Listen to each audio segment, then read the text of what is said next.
Hello, welcome back to Mideast In-Depth, part of Levant TV's press reviews. While Tony Blair is educating the world on how Iraq would have been engulfed in a civil war like that in Syria if Britain had not invaded it, Iraq is now preparing for its presidential elections. But how inclusive will the new government be, especially to the Kurds? Let's see what the media is saying. Matthew Hallhouse, The Telegraph's political correspondent, writes about Tony Blair, the former Prime Minister, who said the Arab Spring, the wave of pro-democracy uprisings, would have spread to Iraq had Saddam Hussein not been toppled by force, triggering a conflict like that in Syria. The writer says last year saw the highest levels of violence in the country since 2007, and around 500,000 people have died since the 2003 invasion due to war, according to an academic study published last year. But Mr. Blair said, supposing you had left Saddam in place, I think it is reasonably arguable, surely, that you have had the so-called Arab Spring come to Iraq. If it had come to Tunisia, Libya, Egypt, Yemen, Syria, it was going to come to Iraq, and you would be facing what you're facing in Syria now in Iraq. Syria's bloody 3-year civil war began when President Assad's army fired upon protesters seeking democratic and economic reform as part of a series of protest movements across North Africa. Tony Blair added, in the end, what we know now, and we can see this very clearly by the way from Libya, is that when you remove the dictatorship, that is the beginning, not the end. And asked about the death toll in Iraq, Mr. Blair said, first of all, you've got to look at how these people are dying and who's killing them. I mean, these people are being killed by sectarian forces that want to wreck the prospects of the country getting on its feet. And you can see exactly the same happening in Afghanistan. Matthew Hallhouse concludes, Mr. Blair said he knows nothing about the progress of the long-delayed Chilcot report into the war on Iraq. However, since leaving office, Mr. Blair has amassed an estimated fortune of £70 million through a series of business consultancy roles. And staying in Iraq, the Iraqi Kurdish political parties remain in a stalemate over the formation of a new regional government, 6 months after parliamentary elections were held in Iraqi Kurdistan. Vladimir van Wilgenberg writes for Al-Monitor an article titled, Iraqi Kurds Still Deadlocked Over New Government. The writer says new government has still not been formed in Iraqi Kurdistan since the regional parliamentary elections were held September the 21st in 2013.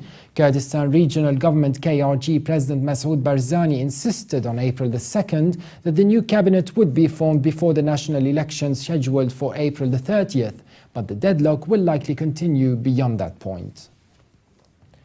But Amanj Abdullah of the Kurdish opposition party Goran, which surprised many by finishing second in the September elections, says it is unlikely that a regional government will be formed before Iraq's national elections. The frustration at the delayed process has been felt across the Iraqi Kurdish political spectrum. We are all disappointed that it has taken long. The writer illustrates that the elections changed the political landscape as a result of the electoral defeat of the Patriotic Union of Kurdistan, the PUK, led by President Talabani. The party finished third in regional elections. The Goran party, campaigning on promises to reform the two-party dominated Kurdish system, won 24 seats, while the PUK won 18. Barzani's Kurdistan Democratic Party, the KDP, which holds most key ministries including oil security and foreign affairs, won 38 seats. And Wilgenberg says the KDP is also showing reluctance to hand the security ministries over to Goran. And he concludes, as the political deadlock persists, Iraqi Kurdistan is operating without a proper government. It's better to form the right government than one bogged down in political bickering, according to Imimki. And he said it might take time, but I believe it's better to take time than form a government that cannot carry out its work. And joining us today over the phone is Iraqi Turkmen Front representative to the United Kingdom, Sundus Abbas. Thank you very much for joining us. Thank you. In Al-Monitor, Kubat Talabani is quoted saying it's always going to be difficult when you have 5 different political parties with 5 different beliefs trying to form a government. Tell us about the difficulties facing the Kurdish political parties particularly. Well, actually, I agree with him. 5 political parties with different aim and prospects for forming the government. Of course, it will create very difficulty to form any governments. And this is reflect the same way to the Iraqi government. So in the coming election, we are expecting after the election, it will be the same way and the same the chaos. And I believe that if it's like 5 parties in the north of Iraq, in Kurdistan region, despite there is other groups in the region that they live in there, like Turkmens, they haven't been in participation in any way to forming any governments, which is like reflected negatively to the residents of these areas or the community of Turkmen for how democratic political process is going to take place in forming the new government. So I'm expecting that it will take a time because the differences between all the aims and perspectives of these parties between each other.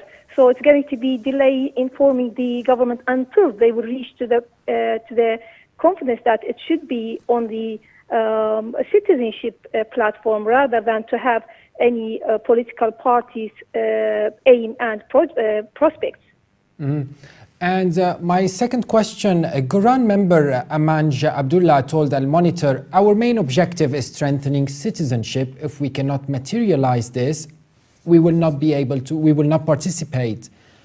Tell us a little bit about strengthening citizenship, and do you agree with Abdullah that not participating is the wisest option? Isn't it better to participate and try their best in the government?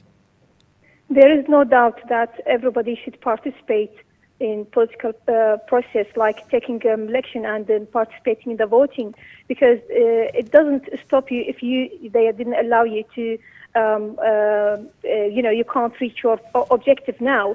It will be prevent you to not having another step to the coming election.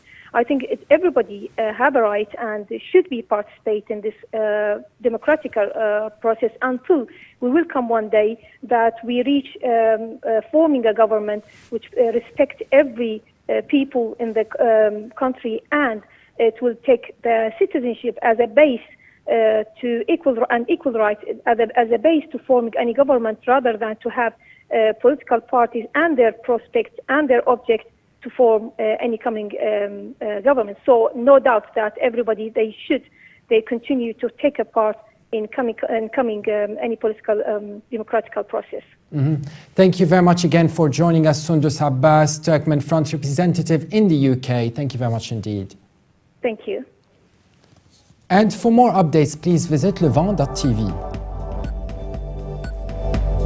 Thanks for watching and bye for now.